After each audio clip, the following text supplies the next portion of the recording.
Bonsoir. Bonsoir à tous, merci à Mimite pour le sub, merci à CHRMU pour le Prime, merci à Geeks League pour le sub, merci à Tatakami d'avoir offert un sub à 41068, c'est bien généreux. Voilà, c'est bon, j'ai fait la liste. Il est en retard. Ça y est. Comment allez-vous ce soir? En cette soirée peut-être historique, tristement historique bien sûr. Attendez, je mets un petit peu de musique quand même, pour égayer un peu tout ça. En gros, alors je vais essayer de synthétiser le plus possible. Vous connaissez la guerre froide, bien sûr. Après la Seconde Guerre mondiale, il y a eu plusieurs dizaines d'années de guerre froide jusqu'à l'explosion du coup de l'URSS qui est devenue la Russie. Voilà, en 90. Et en fait, ce qui se passe, c'est que la Russie, jusqu'à maintenant, alors, il y a le côté pro-US, pro-russe, parce qu'en fait, c'est les États-Unis, la Russie, hein, l'OTAN, hein, de toute façon. Mais concernant la Russie, alors faut bien faire attention, on va regarder ces infos, parce que là, BFM TV vient de faire intervenir un Ukrainien qui habite en fait en Espagne, donc c'est n'importe quoi, ils se sont fait ridiculiser en direct. De toute façon, c'est BFM TV, hein, y a rien à en attendre de cette chaîne. Mais en gros, ce qu'il se passe, c'est que la Russie accuse les États-Unis et l'OTAN de prendre de plus en plus d'espace et de territoire pour leurs forces armées et se rapprocher de plus en plus de la Russie. Voilà. Et ce qui se passe avec l'Ukraine actuellement, c'est que l'Ukraine s'est fortement rapprochée depuis 2014 de l'OTAN, des États-Unis et tout ça, et elle permet, comme les autres pays comme la Pologne et tout ça, ont permis à l'OTAN d'installer des bases de l'OTAN, donc des bases militaires sur leur territoire. Et en gros, Poutine, ce qu'il explique, c'est que ils ont fermé leur gueule depuis longtemps. Ils se taisent, mais là, la sécurité de la Russie est compromise parce que les États-Unis et l'OTAN en fait profitent de tout ça, alors qu'ils n'en ont normalement pas le droit. De ce que j'ai entendu dans l'allocution de Poutine, selon les accords après l'éclatement du RSS en 90, ils n'avaient pas le droit de poser des bases militaires un peu partout. Et ce qui se passe, c'est que la Russie commence à avoir des bases militaires de plus en plus rapprochées devant son territoire, avec des missiles balistiques, des Tomahawk, comme il a expliqué, des missiles qui sont capables de frapper Moscou en 7 minutes et tout ça. Et la Russie ne peut pas accepter ça. Elle ne peut pas accepter ça. Elle dit que des Russes sont persécutés en Ukraine, dans les régions du Donbass. Donc voilà, c'est une région en fait. J'essaie d'expliquer un peu Laura. J'ai dit là, ce qui se passe, c'est comme si en fait on avait un voisin et que ce voisin en fait, au fil des années, il empiétait de plus en plus sur notre terrain, et il foutait le bordel en gros. Il mettait un brasier par exemple, il allumait un feu devant chez nous et le feu se propageait de plus en plus vers notre maison. Et au bout d'un moment, bah, les Russes ils veulent intervenir en disant oh stop, maintenant faut arrêter les conneries. Ils ont essayé d'engager des discussions depuis plusieurs années, selon ce que Poutine dit, encore une fois. Ils ont essayé d'engager des discussions, les États-Unis ne veulent pas en entendre parler, l'OTAN ne veut pas en entendre parler, ils continuent leur expansion jusqu'à arriver aux portes de la Russie. Le problème, en fait, c'est que il faut prendre le phénomène en sens inverse, c'est que pendant la guerre froide, il y a eu ce qu'on appelle la crise des missiles de Cuba, où Cuba, qui était apparenté à la Russie, en fait, qui était allié de la Russie, ont autorisé les Russes à venir poser des silos de missiles sur leur territoire, sachant que Cuba est situé quand même très proche des États-Unis, de la côte de Floride et tout ça. Et le problème qui se passe, c'est que ce qui s'est passé, c'est que du coup, à l'époque, les États-Unis n'ont pas vu ça d'un bon oeil du tout, que les Russes puissent avoir en fait un pas de tir à disposition très près du territoire américain. Donc ça a fait la crise des missiles de Cuba. Voilà, il y a des allocutions télévisées, la tension est vachement montée. Le prof d'histoire m'avait dit que c'était assez chaud. Et finalement, les Russes ont fait demi-tour, ils ont rappelé leur bateau, ils ont annulé l'opération et ça s'est un peu calmé. Et ben là, c'est comme si la Russie, progressivement au fil des années, commençait à installer des bases militaires au Mexique, des bases militaires à Cuba, des bases militaires, j'en sais rien, en Alaska, tout près des États-Unis, voilà, des bases de défensives, hein, en cas de guerre, etc. Et que les États-Unis disaient non, ça compromet notre sécurité intérieure, ça compromet notre défense nationale et tout ça, on ne veut pas, donc les États-Unis décident d'intervenir dans ces pays qui possèdent justement des bases russes. En fait, voilà, c'est un gros bordel, c'est une histoire de grosses couilles, hein, de toute façon, mais c'est aussi une histoire de sécurité intérieure, de sécurité des pays. Les États-Unis, visiblement, ils ignorent totalement les demandes de Poutine et de la Russie, et puis ça fout le bordel. Donc là, ce qui s'est passé en direct, et c'était quand même assez historique, c'est que, ce que je disais à Laura, c'est comme, là, ce qui s'est passé ce soir, c'est comme si l'Allemagne faisait une allocution télévisée en disant, écoutez, toute la région d'Alsace-Lorraine qui veut être apparentée à l'Allemagne, on les proclame une république populaire, voilà, et on les soutient. Et ce qu'il a fait ce soir, c'est ça, c'est que il y a l'est de l'Ukraine, il y a une région de l'est de l'Ukraine qui s'appelle le Donbass, donc qui est composée de deux petites régions, donc Donetsk et Ludansk, je crois, je connais pas très bien les noms, où il y a énormément de russophones qui habitent là-bas et qui veulent être attachés à la Russie, comme la Crimée en 2014, demandent ce rattachement parce que tous les jours ils sont persécutés selon la Russie par le peuple ukrainien, par l'État ukrainien et tout ça. Et là, la Russie ce soir, elle a signé en direct, elle a dit voilà, les papiers sont là, je décrète la région du Donbass République populaire, donc Ludansk et Donetsk, je crois que ça s'appelle comme ça, je sais plus les noms exacts. et ce sont des amis et nous les défendrons quoi qu'il arrive. Boum. Donc l'Ukraine vient de perdre un tiers de son territoire. Perdre, encore faudrait que ces républiques soient reconnues par l'ONU, par l'OTAN et tout ça, mais en gros c'est le gros bordel. C'est vraiment un gros bordel, il y a une escalade des tensions et tout ça, et ouais, ça craint quand même pas mal quoi. Ça craint quand même pas mal. Moi ce que je vois derrière avec la France, c'est que Macron il nous a dit depuis des semaines, 3 semaines et tout ça, que la France interviendra militairement en Ukraine s'il le faut et tout ça. On va se taper une petite loi martiale, un état de guerre, une petite loi martiale, les élections vont être annulées, et on va tous l'avoir dans le baba. Bah c'est ça, faut pas jouer avec le russe. Les gens m'écrivaient là en me disant t'es pour la... Parce que j'ai fait un petit série, t'es pour la Russie, t'es pour le... Moi je suis pas forcément pour l'un ou pour l'autre, mais quand t'écoutes le discours que les médias te balancent à longueur de journée, tu te dis oh là là, la Russie c'est vraiment des gros connards. C'est des méchants, des pas beaux, ils veulent faire la guerre, mais quand tu commences à te renseigner un peu dans l'histoire, tu commences à lire des articles qui ne sont pas sur BFM, tu commences à écouter un petit peu d'autres sons de cloche, là Poutine il a diffusé son allocution en direct sur YouTube, hein, donc je sais pas combien de millions on était, mais voilà, t'écoutes, tu dis bah ce qu'il fait c'est logique quoi, ce qu'il fait c'est un petit peu logique quand même. Il faut quand même reconnaître que la Russie elle est stigmatisée quand même énormément par la communauté internationale, et c'est pas forcément bon pour son territoire, pour sa sécurité, tout ça. Donc moi dans tous les cas ils sont tous cons, ils sont tous fous de toute façon à partir dans des escalades comme ça de toute façon, mais je comprends le point de vue de la Russie, je comprends son point de vue à la Russie. Honnêtement, personnellement, moi, j'aimerais pas me frotter à l'armée russe, hein. Parce que l'armée russe, c'est quand même quelque chose. Alors là, beaucoup disent, oui, la Russie, elle est en PLS, financièrement, elle peut pas assumer une guerre. Y a pas que la Russie, hein. Y a la Chine derrière, y a l'Iran, y a la Syrie, y a tout le bordel aussi qui soutient la Russie. Moi, personnellement... J'aimerais pas me frotter à l'armée russe, hein. Il y en a un qui sur un forum jeuxvideo.com, il disait dans 3 mois on va avoir des topics, j'ai vu un missile passer dans le ciel. Ouais bah non, parce que nous on est au milieu en fait, hein. On est au milieu quand même, hein. Donc ouais non, c'est un peu le bordel quand tu vois ce qui s'est passé en Syrie avec Daesh, où les États-Unis, la France et tout, ils ont commencé à dire oh mon dieu, la Russie elle défend Bachar al-Assad, oh mon dieu, pour qu'au final 6 mois, 1 an après on nous dise ah bah oui c'était Daesh en fait qui voulait prendre le pouvoir, on s'est pas rendu compte. Donc ce que Laura m'a dit, hein, une chose intéressante, elle me dit tu te rends compte qu'il y a des décisions comme ça qui reposent sur un homme quoi. Et je dis bah c'est comme en France, hein. Macron c'est le chef des armées en France, hein. S'il décide, il décide hein, de toute façon. Mais non, ça craint quand même pas mal. Je comprends le point de vue de la Russie de vouloir se défendre et d'être quand même vachement stigmatisé par la communauté internationale depuis maintenant longtemps. De l'autre côté, je comprends aussi les États-Unis, de leurs craintes et tout ça, mais nous on est au milieu, on n'a rien demandé à personne, et notre putain de président il est capable d'envoyer nos soldats au front, payer 1400 balles au lance-pierre, qui vivent dans des casernes insalubres, qui sont traités comme de la merde. Il est capable d'envoyer nos soldats et tout, dans une guerre qui pour l'instant ne nous concerne pas, qui concerne uniquement l'Ukraine. Voilà, c'est bon, merde quoi.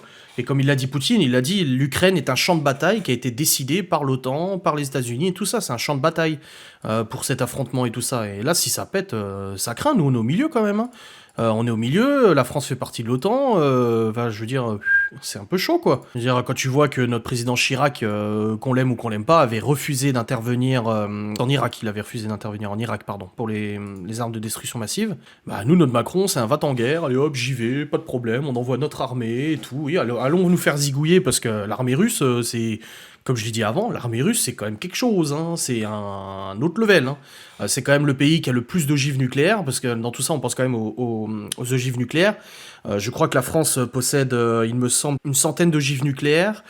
Les États-Unis, ils en ont plusieurs centaines, et je crois que la Russie doit totaliser 2000 ogives nucléaires, je crois, quelque chose comme ça. La Russie, c'est le pays qui détient le plus d'ogives nucléaires, et il a parlé aussi de l'arme nucléaire. Il a dit l'Ukraine est en capacité, en étant alliée à l'OTAN, d'héberger sur son sol des armes nucléaires, quoi. Alors que ça fait des années qu'on entend tout le monde taper sur l'Iran, parce que l'Iran est capable aussi de se doter de l'arme nucléaire. Dès qu'un pays veut l'arme nucléaire, tout le monde lui tombe dessus, la Corée du Nord, machin et tout ça. Oh mon dieu, c'est un fou, il va avoir l'arme nucléaire et tout. Bon, en attendant, qui c'est qui a envoyé les 2 premières armes nucléaires? C'est qui a envoyé les 2 premières bombes? Et encore, hein, c'était des bombes atomiques, c'était pas hydrogène, hein. C'est qui les a envoyées? C'est les Américains, c'est pas quelqu'un d'autre, tu vois. Merci l'univers de livre pour le Prime. Non, je suis pas calé, c'est juste que je lis beaucoup, je me renseigne beaucoup, hein. Non, je pense que l'armée française est une bonne armée. L'armée française est une bonne armée, sophistiquée, bien entraînée, tout ça. Mais c'est l'armée russe. C'est l'armée russe. Je veux dire, comme disait Timiel avant, c'est pas la première fois que quelqu'un essaie de s'attaquer à l'armée russe, ils ont jamais réussi. Dans les livres d'histoire, c'est bien marqué quand il me semble que c'est la Seconde Guerre mondiale, quand Hitler a voulu attaquer la Russie, a voulu progresser vers la Russie, il s'est pété les dents. Il s'est pété les dents parce qu'il arrivait en plein hiver déjà. La Russie connaît bien son territoire, hein, ils sont bien entraînés sur leur territoire. Et j'avais entendu même que la Russie, même sans thune, elle envoyait ses soldats au front. Il y en a un qui avait un fusil et son collègue avait le chargeur. Tellement il n'y avait pas de fric. Napoléon aussi, oui. Pour ça, moi, qu'est-ce que je suis? Moi, j'ai aucune connaissance en géopolitique et tout ça, mais je comprends le point de vue de la Russie. Et moi, en tant que Français, de mon gouvernement français, je vois pas pourquoi la France devrait envoyer nos troupes là-bas pour l'instant. Après, c'est sûr que la Russie, il y en a beaucoup qui comparent Poutine à Hitler. Ouais, machin et tout. Poutine, il va prendre l'Ukraine. Après, il va prendre ça, il va prendre ça, il va prendre ça. Non, je pense pas que ce soit le but de Poutine. Je pense que son but, c'est simplement de se protéger et de protéger ses intérêts. Il a dit de toute façon, les sanctions, ils vont en faire et on en a toujours eu et on s'en fout. Mais vraiment, c'est costaud. Hein. La Russie entraîne même les enfants à combattre. La Russie entraîne les enfants à combattre. La France a entraîné des enfants à combattre aussi pendant la colonisation. Tu sais, on parle beaucoup de choses, mais notre pays aussi, il y a des choses pour lesquelles il peut pas être très très fier. Hein. Il y a vraiment, notre pays a fait quand même des choses horribles aussi. Hein. Faut pas l'oublier ça. Hein. Donc c'est assez costaud là ce qui est en train de se passer. On verra bien comment ça se passe. Mais c'est chaud. Et encore, c'est des explications vraiment très basiques. Hein. Je me trompe sur certainement plusieurs choses. Hein. Les gens me reprendront. Mais voilà, ça fait un moment que je suis ça. Déjà, quand il y avait eu la Crimée, je suivais pareil. Et puis, je parle avec quelqu'un qui, historiquement, s'y connaît vraiment très, très, très, très bien. Mais voilà, c'est chaud, là. Je veux dire, t'écoutes Poutine, là, pendant une demi-heure. Ah, c'est pas Macron, quoi. Je veux dire, c'est quand même Poutine. Il l'a dit. L'Ukraine s'est bâtie pendant les lignes. L'Ukraine n'est pas une vraie nation. Elle a toujours eu besoin de la Russie. Et puis maintenant, elle vient s'acopiner. Et Poutine, il l'a dit. Moi, j'ai aucun problème avec le fait que l'Ukraine choisisse ses alliés. Mais je ne vois pas pourquoi l'OTAN vient installer des bases militaires à nos frontières. Je ne vois pas pourquoi. Il a dit, on a les preuves. On a détecté des armes lourdes. On a détecté des missiles intercontinentaux. On a détecté des trucs de ouf, quoi. Ah, bah, l'esprit, ça. Et puis, je veux dire, si la Russie rentre en guerre, comme je l'ai dit, il n'y a pas que la Russie. Hein. Il y a quand même d'autres pays derrière. Hein. Il s'appelle comment le président de la Tchétchénie, Kadyrov, là, où je sais plus, là. Et pareil, le mec, c'est un frappé. Et le truc, c'est que la Russie est aussi énormément soutenue par le monde musulman. Alors attention, quand je dis ça, c'est historiquement, parce que la Russie a une grosse communauté musulmane. Et c'est quand même un pays qui respecte énormément le culte et tout ça. Donc voilà, il y a quand même un certain soutien. C'est pour ça que la Russie a soutenu aussi la Syrie. La Syrie, c'est un pays musulman. Je sais plus, je ne m'y connais pas assez en religion, mais Bachar al-Assad, il est de confession chiite ou sunnite, je sais plus laquelle. Donc voilà, la Russie est quand même copine avec beaucoup de pays. Je veux dire, faut pas l'oublier. Hein, c'est quand même gros. Déjà, la Russie, c'est gros. Alors, espérons que ça se calme. Oui, bah, je pense que là, c'est mal parti. C'est mal parti parce que... C'est drôle parce que ce qui est énervant en fait, c'est que les États-Unis, la communauté internationale fait oh la Russie, elle a mis ses troupes aux frontières, machin et tout. Mais attends, ça fait combien d'années que les États-Unis et l'OTAN installent ces bases militaires et tout ça aux frontières de la Russie? Je veux dire, au bout d'un moment, il faut rester un petit peu cohérent dans ce qu'on dit. Là, il y a le président de l'Ukraine qui va s'exprimer. Là, j'ai vu, j'ai pas encore une nouvelle. Vladimir Zelensky. Moi, ce qui m'a fait trop délirer, c'est Macron dimanche soir. J'ai réussi à organiser une discussion entre Biden et Poutine lundi matin. Ah non, c'est pas vrai.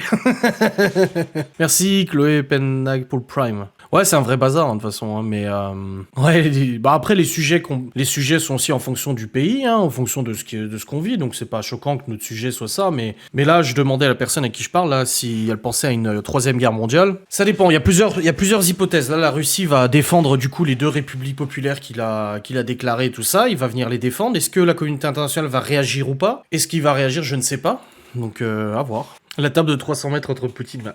Poutine, il a un talent pour humilier les gens qui est quand même fort. Hein, je veux dire, quand on voit des vidéos qui tournent... Demain, la Chine va envahir Taïwan, les USA, Cuba et nous le Québec. Grave. On ne sait pas, on verra. Vous savez, de toute façon, toutes ces choses-là se préparent pas à la dernière minute. Il faut lire un peu l'histoire, il faut lire un peu ce qui se passe et tout ça au niveau de notre monde et de la France et tout ça, mais... il y en a beaucoup qui tirent les ficelles, il y en a beaucoup qui se frottent les mains de toute façon. C'est compliqué, hein. C'est compliqué et moi c'est un truc qui m'intéresse. Moi ça me passionne la géopolitique et tout. Mais après voilà, je vous dis, moi comme je vous ai dit là, je vous ai dit un peu ce que je pensais. Je vous ai dit un peu ce que j'avais appris. Mais après, le reste, moi, je m'y connais pas grand-chose. Hein. Tout ce que je sais, c'est que je comprends Poutine, je comprends la position de la Russie, mais ils sont tous fous.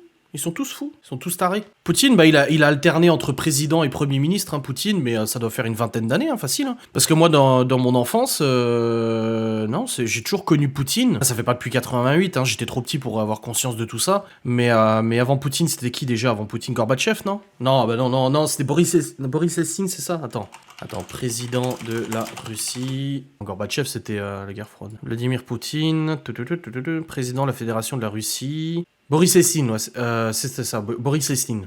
Et tu vois, je vois déjà les gens critiquer en disant « Ouais, ça fait 18 ans qu'il est au pouvoir, espèce de dictateur, machin. » Moi, perso, j'aimerais pas aller vivre en Russie, hein, je le dis. Hein, j'ai pas d'affinité avec la Russie, je suis pas là, mon Dieu, la Russie, j'adore, Poutine, j'adore, hein, j'aimerais pas y vivre. Mais les gens vont dire « Ouais, ça fait 18 ans qu'il est au pouvoir, mais vous croyez que c'est comment en France ?» En fait, vous croyez... Enfin, moi, de mes opinions personnelles, vous croyez que ça se passe comment en France ? C'est pareil, le Front National a été créé pour faire élire un autre parti qui est soi-disant mieux. C'est comme ça que ça se marche. L'opposition contrôlée. Maintenant, le Rassemblement National, c'est une opposition qui est contrôlée. Zemmour aussi, faut pas rêver. Tout le monde dit Zemmour. Mais Zemmour, il bouffe dans le râtelier des mêmes, en fait. On pense voter, on pense avoir le droit de vote, on pense que notre droit de vote est incontestable, etc. Mais en fait, vous inquiétez pas que les gens qui sont élus parce qu'ils ont envie que eux soient élus, hein. La deadline, c'est le 4 mars, je crois. J'ai fait une vidéo là-dessus aujourd'hui. Pareil, le système des parrainages antidémocratique selon Marine Le Pen encore aujourd'hui. Parce que depuis Hollande, maintenant, les parrainages sont publics. Donc ça veut dire que quelqu'un qui veut parrainer un candidat, donc on dit pas parrainer, on dit présenter un candidat à l'élection présidentielle, du coup, le fait à visage découvert et ça crée du coup des tensions, des pressions et tout. Franchement, moi, je vous recommande 2% en plus de parrainage que le reste. Ouais, Hidalgo, ouais, j'ai vu. Anne Hidalgo, ouais. Parce que ça fait mieux de promouvoir Hidalgo que Zemmour, tu vois. Mais comme je vous dis, moi, ce sont tous pourris. Mais vraiment, attendez, je cherchais le bouquin. Franchement, je l'ai pas fini encore. Hein. Il est en plusieurs tomes, je l'ai pas fini. Parce que c'est assez compliqué à lire et j'ai pas trop le temps. Lisez ça. Emmanuel Baudelomeni. Lisez ça. C'est historique. Tout est daté, tout est sourcé et tout. Tu peux pas dire oh, il dit des conneries. C'est sourcé, c'est daté et tout ça. C'est depuis 1799, donc après la Révolution française, où il explique justement comment les gouvernements successifs se sont formés, donc la monarchie, Louis-Philippe, la République, la Première République, la Seconde République et tout ça. Il explique comment les gens successivement ont tiré profit en fait de notre pays. En allant toujours dans le sens du vent, tu sais. Et franchement, ce bouquin, c'est une claque. Hein. C'est une claque, ce bouquin. Le livre, vous le trouverez pas facilement, on le trouve sur la librairie française, je crois que ça s'appelle comme ça, c'est une bibliothèque en ligne. Emmanuel Baudelomeni, les responsabilités des dynasties bourgeoises. Alors, je vois déjà mes détracteurs, ça va parler de Rothschild, de machin et tout. Oui, mais c'est sourcé en fait, voilà. C'est juste, c'est franchement édifiant. Le mec, il a fait un travail de recherche, mais monumental. Et tu te rends compte que depuis la Révolution française, qui a été volée aux Français d'ailleurs, depuis la Révolution française, on nous prend catégoriquement pour des cons. Hein. Ah, vous avez pas de musique de fond? C'est bon, je vous l'ai remise. Désolé. Ça craint tout ça, les amis. Ça craint. Mais c'est beau. Bah, honnêtement, la personne avec qui je parle, qui est calée au niveau historique, je lui ai dit tout à l'heure, faudrait faire un podcast. Parce que alors on a des choses à dire et c'est quand même quelque chose. Hein. Merci Lex Choco pour le Prime. Merci Tatakami qui a offert encore un sub à juste 78, c'est gentil. Bah, c'est ce que je dis dans ma vidéo d'aujourd'hui sur le présidentiel. Je n'ai absolument aucune connaissance pour pouvoir dire quoi faire. J'ai pas le niveau, j'ai pas les compétences, j'ai pas l'intelligence pour ça. Je sais pas. C'est le seul qui chante les pieds dans la merde. Bah, y en a qui avaient compris ça, hein. Y en a qui comprennent, y en a qui se rendent compte, et plus que ce qu'on croit d'ailleurs. Des fois, je suis même surpris, même sur le forum jeuxvideo.com, c'est un forum normalement décérébré et tout ça, hein, c'est pour ça que j'y suis. Et des fois, je lis des trucs et je me dis, mais ils ont lu le même bouquin que moi, ou des trucs, c'est ouf quand même. Hein. Ouais, ça sent le roussi. Bah, je voulais pas trop en parler en live, bah voilà, c'est fait. Mais c'est beau. Merci Nini Vivi 12 pour le Prime. Ah, ils étaient beaux les masques, hein. Chloé a offert un des masques à sa maîtresse. C'est beau. Merci Céline Acro pour le Prime. Après, frappe nucléaire ou pas frappe nucléaire? Là, j'en parlais avec Laura, justement. Je pense pas. Parce que aucun ne prendra la responsabilité d'envoyer une frappe nucléaire. Ça vient de Jules César que le coq est le symbole des Gaulois. Ah ouais? Ah, mais Macron, il va être élu. Hein. C'est ce que j'ai dit dans mon podcast. Moi, tu penses quoi de Poutou? Moi, si vous avez pas encore compris mon idée, c'est comme je vous ai dit, le système est pourri. Le système est totalement pourri. Il ne peut plus fonctionner. En fait, il ne peut plus fonctionner au bénéfice de la population, mais uniquement au bénéfice des gens qui s'enrichissent sur notre dos. C'est tout. Moi, j'ai rien contre les gens qui font de la thune, hein. Contre les PDG, les machins. Moi, je suis pas choqué quand j'entends le PDG, il fait 150 000 balles par mois. Ça, je m'en fous. Mais je dis au niveau de notre gouvernement, la République est une société de la France. La République est une entreprise de la France. La France et la République sont deux entités différentes. La France est le pays, la République est venue se greffer à la France comme institution. Et pour moi, cette institution est pourrie. Et peu importe le candidat, peu importe les bonnes idées qu'il peut avoir, que ce soit Mélenchon, Poutou, Lassalle, Zemmour, machin, etc. Peu importe les idées qu'il peut avoir, le candidat, du moment où il va être absorbé par le système, par l'entreprise, par l'institution, il va de toute façon rentrer dans les cases. Il va de toute façon être tiré à droite à gauche, il va bien se faire tordre et tout ça. On a vu avec Trump. Trump, il a été au pouvoir aux États-Unis pendant toute la durée de son mandat. Il s'est fait tailler dans tous les sens. Il s'est fait trancher dans tous les sens. Ils ont essayé de le destituer, machin, parce que le mec ne rentrait pas dans le moule. Et bah résultat, maintenant on a un Joe Biden. Voilà, Joe Biden est revenu et puis c'est reparti, quoi. Donc c'est pour ça, même si un candidat serait soi-disant providentiel, outsider, machin, etc., du moment où il rentrera dans l'institution, de toute façon ça foutra le bordel. Il pourra pas. Il aura les pieds et mains liés de toute façon. Merci Coralie pour les 1 euro, mais de rien pour les lives. Merci beaucoup. Mais j'ai pas dit que je votais, moi. J'ai dit que si je votais, j'allais mettre sur le bulletin Adrien. Ouais, je sais, faut que je parle moins vite dans les podcasts. C'est difficile, hein. Je crois que c'est un exercice très difficile pour moi de parler moins vite. Surtout que je parle comme ça vient tout seul, tu vois. Et du coup, si je me concentre à parler moins vite, j'ai l'impression de ne pas réussir à parler correctement. Ah mais pareil, Zemmour, il est financé par qui? Zemmour, il est copain avec qui?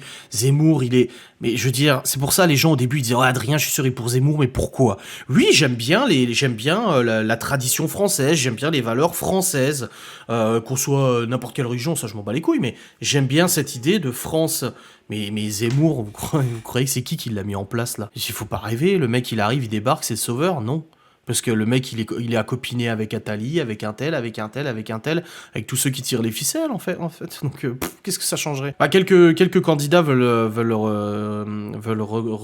modifier notre constitution, et de toute façon, la modification de la constitution française obligerait à passer à une 6ème république. Il y en a plusieurs qui en parlent. Mélenchon, je crois, Lassalle, il en parle aussi, Philippot, il en parle aussi. Il y a plusieurs candidats comme ça qui veulent justement passer à une 6ème république et une nouvelle constitution. Peut-être qu'une nouvelle constitution assainirait la République, assainirait cette institution qui est défaillante, je ne sais pas. J'ai peu d'espoir là-dedans parce que le problème c'est que c'est les gens qui tirent les ficelles derrière, et quand je dis les gens, c'est pas forcément les familles riches, les machins, L'Oréal, LVMH et tout ça, mais les gens qui s'engraissent sur notre dos et le dos du peuple français depuis maintenant des centaines d'années, ils arriveront toujours à trouver une parade pour revenir derrière. Et ce bouquin, je vous dis, c'est hallucinant parce que la France a connu quand même énormément de changements de gouvernement, de changements d'institutions.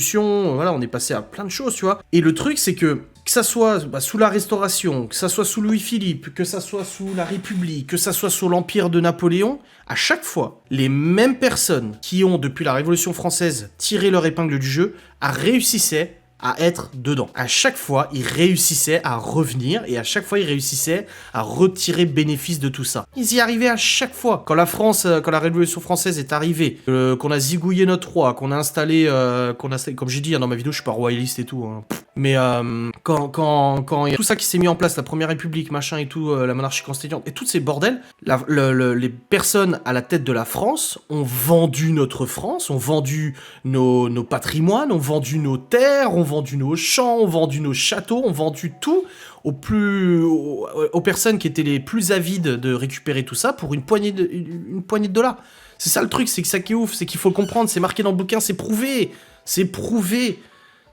Tu peux pas aller contre ça, c'est pour ça que je dis le système est pourri. Ces gens-là sont enrichis sur le dos du peuple français. Le peuple français n'a même pas pu profiter de cette révolution et s'est retrouvé toujours dans la même merde de toute façon, parce que les gens qui avaient le pouvoir se sont engraissés en vendant le patrimoine français à des Suisses, à des machins, à des familles, à des un tel et un tel pour une poignée de pain. C'est comme ça que ça se dit. Et oui, la 5ème République n'est plus adaptée à notre monde actuel, était nécessaire après-guerre, mais aujourd'hui elle est obsolète. Bah clairement, quand j'ai étudié les programmes des candidats que j'ai étudiés jusqu'à maintenant, il y a plein de lois qui sont totalement anachroniques et tout, c'est n'importe quoi. Mais bon, c'est compliqué. Oui, non mais Macron va être élu, hein, ça c'est sûr. Ah, je l'ai dit dans ma vidéo d'aujourd'hui, que j'ai tourné sur présidentielle, je suis sûr à 80-90% que Macron va être élu. C'est sûr. Pour une bouchée de pain, ouais, merci. Bref, vous avez compris ce que je voulais dire. Ah non, mais il va être élu, c'est sûr. C'est sûr. Il va être au second tour, de toute façon, c'est sûr et certain. Parce que de toute façon, toutes les personnes qui sont d'un niveau de richesse relativement élevé vont voter pour lui, parce qu'il a fait énormément de cadeaux, du coup, avec l'ISF, etc. Donc déjà, il y a une bonne partie de la population qui va voter pour lui. Tous les petits vieux et les petites vieilles qui sont matrixés devant BFM TV à longueur de journée voient en Macron notre sauveur, donc ils vont voter pour lui aussi. Tous les jeunes un peu qui s'intéressent pas à la politique, qui s'intéressent pas à ça, vont voir l'étendard Zemmour, Le Pen, ils vont se dire oh mon dieu, oh mon dieu, oh mon dieu, faut voter Macron. Donc ils vont voter pour Macron, et c'est bon, Macron va être réélu de toute façon. Il va être réélu. Et j'ai récupéré sur internet un truc qui m'a fait délirer. Je vais vous le montrer, c'est une affiche de Macron. Voilà, c'est ça. C'est exactement comme ça que je conçois l'image de Macron auprès de certaines personnes. Macron en tant que sauveur. Et c'est marqué merci président notre sauveur. Avec le sponsor de TF1, France 2, France 5, Canal+, BFM, Arte, Disney+, etc. C'est exactement ça. Après, je sais pas si ce que je dis est vrai, je sais pas, enfin vrai, pas de bouquin et tout, mais je sais pas si mon opinion est la bonne, je ne sais pas si j'ai raison, je sais pas.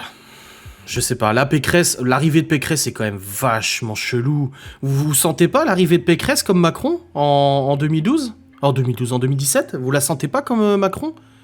La nana, bon, elle est connue depuis longtemps dans le monde politique, mais elle débarque de nulle part. Boum, 1000 parrainages, boum, boum, boum. Il y a quand même une personne qui s'appelle Attali, qui est très influent, qui a dit il y a quelques années que pour l'élection présidentielle de 2022, ça serait une femme qui serait élue, qu'elle arriverait un peu comme un cheveu sur la soupe, et elle serait élue. Et là, Pécresse. Ah bah Pécresse, de toute façon, c'est Macron, c'est la même chose. Ben, il joue avec le temps pour annoncer qu'il se représente, il le fait exprès de pas l'annoncer. Après, il serait capable, si ces petits, les petits pantins derrière, ils lui disent, écoute, écarte-toi pour laisser Pécresse travailler, il est capable de dire, je me représente pas, votez Pécresse, hein. Pas de femme présidente, et c'est une femme qui dit ça, mon dieu. C'est compliqué la politique, hein. Je sais pas où on va, mais on y va. C'est quoi ? C'est un spectacle de Pierre Palmade où il disait je sais pas où on va, mais on y va ensemble. Oh, moi je crois pas les femmes toutes douces vu les larves qui me collent au dos et qui me cassent les couilles tous les jours. Les Français vont penser que leur liberté est revenue grâce à lui. Bah exactement, mais totalement. Il sera vu par plein de monde comme un sauveur de toute façon. Comme au boulot c'est toujours plus compliqué de bosser avec des femmes. Putain, moi je vais pas me prononcer là-dessus parce que je vais me faire tailler dans tous les sens. Je me prononcerai pas. Seigneur. Stevie Audi. C'est compliqué ce bordel, ouais, c'est très compliqué. Mais je suis très content d'avoir parlé de politique avec vous et tout ça. Est-ce qu'il y a beaucoup de youtubeurs qui s'expriment comme ça ? Je suis pas sûr. Je suis pas sûr. Ouh Seigneur. D'où Jésus. Le mec il prend des risques. Ah non, je m'en fous, c'est mon opinion, je fais ce que je veux.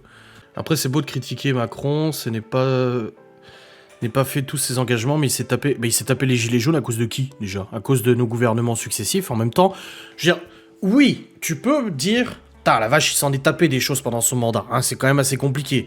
Mais d'un autre côté, mais personne l'a forcé à devenir président, je veux dire, t'as vu l'état de la France depuis 15 ans, 20 ans, 30 ans ? Genre, au bout d'un moment, quand tu te présentes en tant que président, tu fais un petit peu un business plan, tu vois, tu fais une étude de marché, tu te dis, bon, écoute, je vais me présenter, mais je vais voir un peu l'état du pays. Je veux dire, le mec, il est pas con, il le savait dans quel état était le pays. Alors, faut arrêter de faire croire que, parce qu'il a eu ça, le pauvre, non. Oui, être président, c'est quelque chose de très compliqué, je pense que c'est vraiment un poste ultra compliqué, je critique pas ça, mais au bout d'un moment, le mec, il a pas été forcé à être président, hein. Je veux dire, au bout d'un moment, il l'a voulu, hein. Mais il pouvait jamais s'imaginer la crise sanitaire. Oui. La crise sanitaire qui n'a profité à personne, c'est bien pour ça que les laboratoires pharmaceutiques sont en train de vendre toutes leurs actions depuis que tous les pays sont en train de déclarer que le vaccin est inefficace. Bah c'est vrai que toi, si t'es au contact des gens, Timiel, c'est facile pour toi de pouvoir. Moi, je sais pas, moi je reste enfermé sur ma chaise, donc je sais pas, sur mon bureau. Miguel Anto qui parle de bouffe. Mangez pommes de terre isolées, du coup. Ah, j'espère bien qu'il a fait quand même des choses, Macron. J'espère bien. Moi, je serais incapable de faire autant. Mais ce que je veux dire par là, c'est que on nous prend tous pour des cons, c'est tout. Genre, on va enlever le pass sanitaire. Oh, bah oui, comme par hasard, un mois avant l'élection. Oh, bah tiens. Et puis le pass sanitaire, il va revenir comme par magie au mois de septembre. Et ils vont nous mettre un pass aussi, un pass écologique. Ils vont nous mettre un pass de bonne conduite. Et puis on va se retrouver comme en Chine, c'est tout. C'est tout vu de toute façon. Là, c'était un test, hein, ce qui s'est passé avec le pass sanitaire. Faut pas croire, c'était pas pour la crise sanitaire. Il l'a dit Macron que le pass sanitaire n'était pas là pour la crise sanitaire. Il était là pour emmerder les gens. Donc maintenant qu'ils ont vu que ça fonctionnait que la majorité des gens fermaient leur gueule et disaient amen amen à tout ce qu'ils disaient, bah ils savent qu'ils sont capables de bien pire, hein, de toute façon. Ah c'est ça. Maintenant ils peuvent tout faire. Vous allez voir qu'ils vont nous... Là, après la crise du Covid, ça va être la crise de l'écologie. Ils vont nous sortir que la planète... Bon, bah c'est le cas, la planète est en souffrance et tout ça. Et ils vont se servir de ça, alors qu'eux, ils polluent comme des gros bâtards. Hein. Ils vont se servir de ça pour nous mettre un pass écologique. T'as une bagnole de 450 chevaux, boum, t'as plus le droit de rentrer dans tous les centres-villes de France. Vu que t'as pas le pass écologique, t'as pas le droit de prendre les autoroutes. Enfin si, parce que les autoroutes, faut financer quand même une société privée. Tu vas être restreint à plein de choses, etc. Et puis les gens qui sont endettés, qui ont un fichage Banque de France et tout, t'auras un pass bonne conduite financière. Et du coup, bah si tu l'as pas ce pass parce que t'es un bon toutou à payer tes impôts, machin, pareil, tu payes tes impôts en retard et tout, boum, pénalité. Et ben voilà, du coup, t'as plus accès à la CAF, t'as plus accès à la sécurité sociale. T'as plus accès à ça, et puis petit à petit, ça va s'installer comme ça, faut pas rêver de toute façon.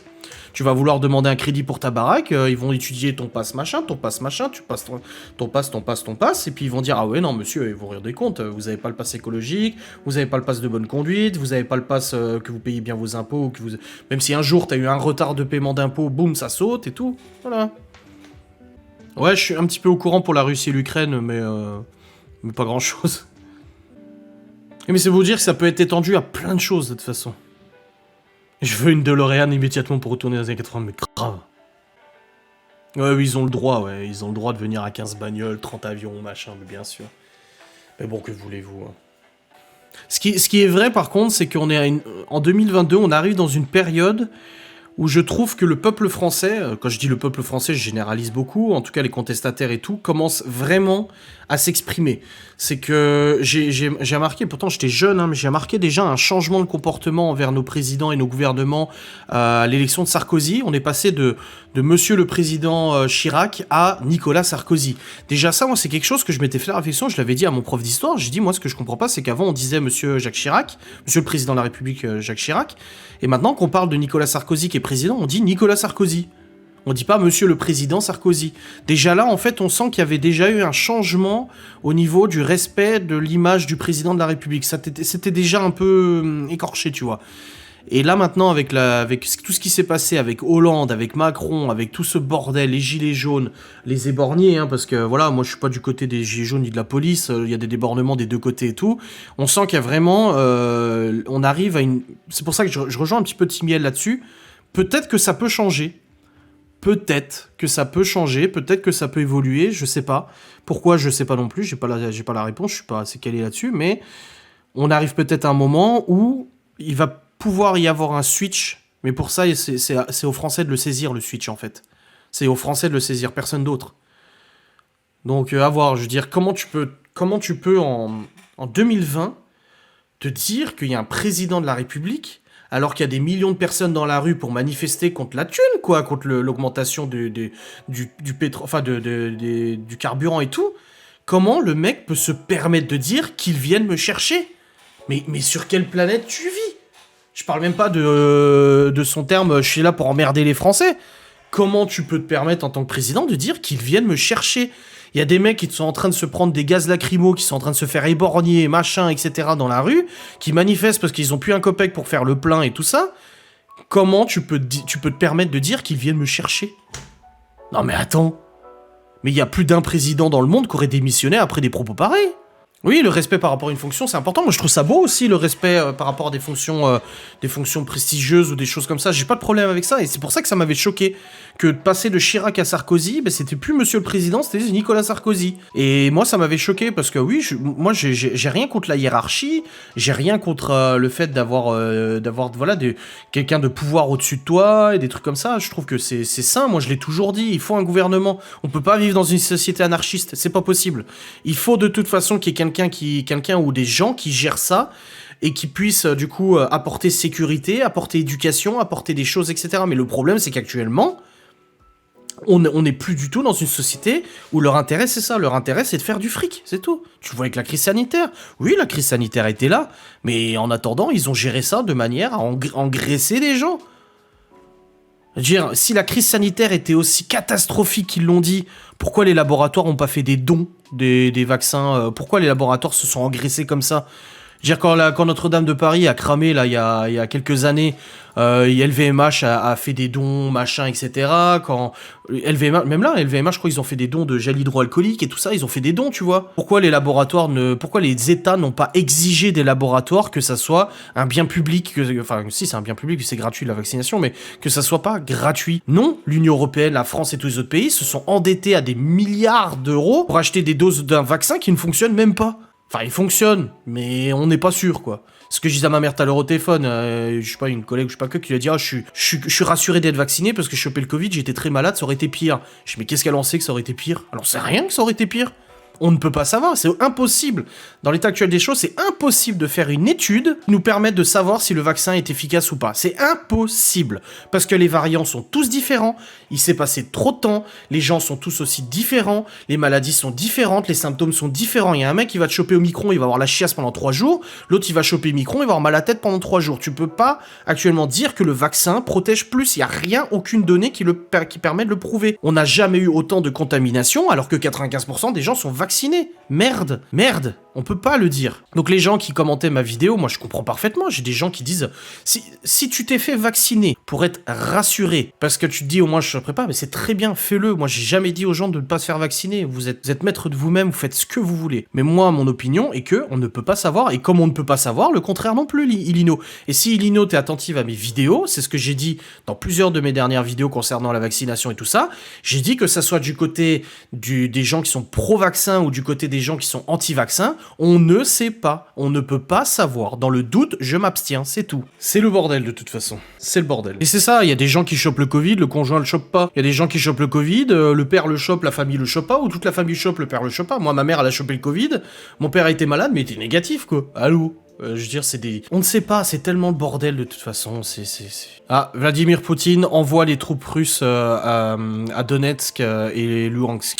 Moi, je veux juste préciser dans tout ça, avant la fin du live, c'est que, pour en parler avec le psychologue et tout ça, parce qu'il connaît un petit peu le domaine, on ne mesure absolument pas l'ampleur de la catastrophe psychologique des 2 ans qui viennent de s'écouler. La catastrophe pour nos enfants, pour nos bébés qui sont nés pendant la pandémie, qui n'ont vu que des visages masqués à la crèche, etc. On n'imagine même pas le désastre psychologique de la population suite à tout ça. On le payera dans plusieurs années et ça va être une catastrophe. Une différence entre contamination et protection. Oui, mais le problème, encore une fois, c'est qu'au début, le vaccin a été vanté comme quoi il protégeait de le choper, il empêchait de le choper et de le transmettre. Je veux dire, je le sais. Moi, ma belle-mère, à l'époque, quand elle a fait la première dose, elle a dit, comme ça, je le choperai pas. Mais non, c'est ce que le gouvernement a vendu. Je préférerais qu'il n'y ait pas de masque. Absolument. Absolument. Je le dis depuis le début, j'aurais préféré qu'il n'y ait pas les masques. Il y a rien qui prouve que le masque nous protège de choper le Covid, en fait. Moi, j'ai des gens qui ont chopé le Covid dans mon entourage. Ils m'ont dit, mais je sais pas comment j'ai fait pour le choper. J'ai toujours mon masque sur la gueule. J'ai toujours mes mains nettoyées. Je ne sais pas comment j'ai fait pour le choper. Ah oui. Et le problème, c'est que ça crée des tensions, hein. Ouais, c'est lui qui me l'a refilé, c'est elle qui me l'a refilé, c'est toi qui... T'en sais rien, en fait. Ils touchent leur téléphone et ils se touchent le visage. Je sais pas. Moi, je l'ai jamais chopé, le Covid. Je l'ai jamais chopé, et pourtant, je suis pas du tout le plus vigilant de tout ça. Hein. Je suis d'accord avec le fait qu'au début, j'ai une collègue qui désinfecte toujours tout, et pourtant, elle a eu le Covid. Je suis d'accord avec... Au début, on ne savait pas trop ce que c'était, on ne savait pas trop à quoi s'attendre. Par contre, là-dessus, je suis d'accord qu'au début, tu ne l'avais pas eu le premier confinement, pas du tout, non. Je vais même vous donner un scoop après. Mais dans tous les cas, au début, on ne pouvait pas savoir, on était dans le flou, on ne savait pas trop, on n'avait pas trop de retours, donc je peux pas parfaitement comprendre qu'au début, il a fallu prendre des décisions assez strictes, voilà, à la limite, le premier confinement, tu te dis, voilà, c'est compliqué et tout, mais là, au bout de 2 ans, tu ne peux pas prendre les gens pour des cons, c'est juste pas possible. Et au bout d'un moment, je me souviens que je l'avais dit à Laura, au début du Covid, que ça commençait vraiment à péter et tout ça, je disais à Laura, non, t'inquiète et tout, voilà, ça touche beaucoup les vieux, machin et tout ça, et je m'en souviens, une fois, j'étais dans la voiture, j'ai dit à Laura, écoute, j'ai lu pas mal d'articles et tout, et en fait, ça craint un peu quand même, hein. J'avais dit, ça craint un petit peu, parce que j'avais lu 2-3 articles sur les médias et tout, et en fait, voilà, j'ai lu les articles qu'ils avaient envie que je lise, quoi, tout simplement, donc, Au début, oui, je comprends, mais au bout de 2 ans, faut arrêter les conneries, quoi. Non, c'est pas normal du tout, les enfants qui voient plus les visages et qui voient des masques. Moi, mes enfants, ils nous dessinent avec des masques maintenant, et je trouve ça super flippant. Je trouve ça vachement grave, tu vois. Moi, ce matin, j'ai emmené les gosses à l'école, et avant d'aller à l'école, je regarde les news, comme d'habitude, si je suis ma clope dehors, je regarde les news et tout, et je vois Véran Blanquer a annoncé l'arrêt des masques dans les cours de récréation. Du coup, j'ai dit aux enfants, je dis, ah bah c'est bon, ils avaient plus les masques dans les cours de récré. Et on arrive à l'école, et là, je vois Théo et Léo qui mettent leur masque, et je leur dis, arrêtez de mettre votre masque, vous avez pas besoin d'un cours. Oui, mais on ne sait jamais. Je dis non, la loi est formelle, le gouvernement l'a dit, plus de masques dans la cour de récré. Et là, je vois 2-3 gosses qui ont plus les masques, j'en vois d'autres qui ont les masques, et puis finalement, non, il n'y a pas de masque dans la cour de récré, c'est tout. C'est grâce au vaccin que le virus a muté pour une forme bénigne. Peut-être pas, je ne sais pas. Bah, l'immunité collective, non. Ça n'y est pas y aller, hein, l'immunité collective. Je pense que là, on peut pas remplacer des chercheurs, des gens qui s'y connaissent. Je veux dire, c'est pour ça que des fois, t'entends des gens intervenir dans les médias. Le mec, il est médecin généraliste, mais en gros, ferme ta gueule. T'as fait quelles études en fait pour savoir autant de choses non. Oui, on savait un peu, mais bon, très chaud tout ça. Le scoop, bah, c'est que Laura a chopé le Covid et que moi, je l'ai pas chopé. Voilà. Je dirais pas quand, je dirais pas comment ou quoi que ce soit, mais Laura a chopé le Covid, elle l'a eu. Et du coup, 7 jours et tout ça comme machin, j'ai continué de dormir avec elle, je l'ai embrassée, on a fait des câlins, tout ce que vous voulez. J'ai pas chopé le Covid, je suis toujours négatif, et pourtant je me suis fait tester, hein. Rien du tout. Et pourtant j'étais malade, et pourtant je me suis pas senti bien, mais non, tout va bien. Donc Laura a son passe sanitaire, mais moi je l'ai pas. Je n'ai pas le pass. Non, les enfants non plus, personne. Ni même Malone, rien, que dalle. C'est pour ça que je dis, il y a même pas à comprendre, c'est incompréhensible. Oui, il est bientôt levé, c'est ce que je me suis dit. Non, j'ai rien chopé, elle a été malade, ouais, elle a eu mal au ventre, gastro, machin, un peu patraque et tout, mais ça va. Donc, moi, j'aurais été un résistant du Covid, moi. Oui, va savoir si on l'a pas déjà eu. On sait pas, on peut pas savoir. Moi, quand elle était positive, je me suis dit, c'est bon, je vais le choper. Je me suis dit, c'est bon, je vais la voir. Je veux dire, je dors avec elle, je suis au contact et tout, on l'a pas isolée dans une pièce à lui filer de la bouffe en dessous de la porte, quoi. J'ai dit, c'est bon, je vais le choper. Et non, que dalle, rien du tout. Et le virus, il me voit, il me part. Ouais, exactement, c'est pareil pour moi. Il se casse, moi. Quand il voit ma gueule, il se dit, ouais, putain, t'abuses, mec. Ouais, c'est ça, ce bol. C'est pour ça, quand je vois les gens se prendre la tête, ouais, c'est toi qui me l'as refilé, c'est toi qui me l'as refilé. Mais arrêtez de vous prendre la tête, vous en savez rien. On peut pas savoir qui c'est qui l'a refilé. On sait même pas comment il se transmet exactement, ce virus. C'est... De toute façon, toute cette histoire, hormis le début où on était un peu dans le doute, toute cette histoire, c'est une gabegie, de toute façon. Tout ça, c'est n'importe quoi. Je suis quel groupe sanguin? Je sais rien. B+, je crois. Je sais pas. J'ai énormément d'abonnés, moi, qui ont témoigné en disant je ne voulais pas me faire vacciner, j'étais obligé de me faire vacciner pour le travail, hein. Ouais, je suis pas haut, hein. Je crois que je suis B+. Enfin bref, je pense qu'on va arrêter ce live maintenant. Oh putain, ce live. Pouah, je sais pas si je vais le mettre en replay sur YouTube, mais quel bordel. Ah, j'ai pris position, j'ai pris parti, je me suis... Et puis en même temps, j'en ai rien à foutre. J'ai le droit d'avoir mon opinion. Ça me regarde. Je vous ai, comme je le dis tout le temps, je le pète et je le répète. Sont sur un bateau, pète ton ballot, qui c'est qui reste. Léo, il est tombé dans le piège 5 fois avant de comprendre la blague. Et tous les cas, je suis haut et j'ai eu le Covid. Ah bah voilà. Dans tous les cas, je ne vous encourage pas. Je ne vous influence pas à penser comme moi. Je ne vous dis pas que ce que je pense est la vérité absolue. C'est mon opinion qui me concerne personnellement et que j'ai juste envie de partager à titre d'information. Voilà, j'ai fait mon disclaimer, ok? Il y en a trop qui font dans le politiquement correct. Bah, parce que c'est pas très bien vu, hein, sur Internet de dire ce genre de choses, hein. Oui, chacun a son opinion. J'ai aucun problème avec les opinions différentes des gens. J'ai jamais aucun problème, j'ai aucun problème. Voilà, pas de problème. Ah voilà, on peut ne pas être d'accord, y a pas de problème. Et pourtant, ça vous empêchera pas de regarder mes belles vidéos et mes jolis podcasts, n'est-ce pas? Enfin bref, je vais vous laisser. Je vous remercie d'avoir été là. C'était très agréable de partager tout ça avec vous. Je vous remercie de m'avoir écouté. Merci pour votre respect dans le chat aussi. Et comme je l'ai dit, chacun a le droit d'avoir son opinion. Et moi, je ne fais que vous donner la mienne sans pour autant essayer de vous convaincre. Ce serait peine perdue déjà parce qu'on ne convainc pas par la pression ou quoi que ce soit de toute façon. Allez, des bisous. Amusez-vous bien. Kiss kiss.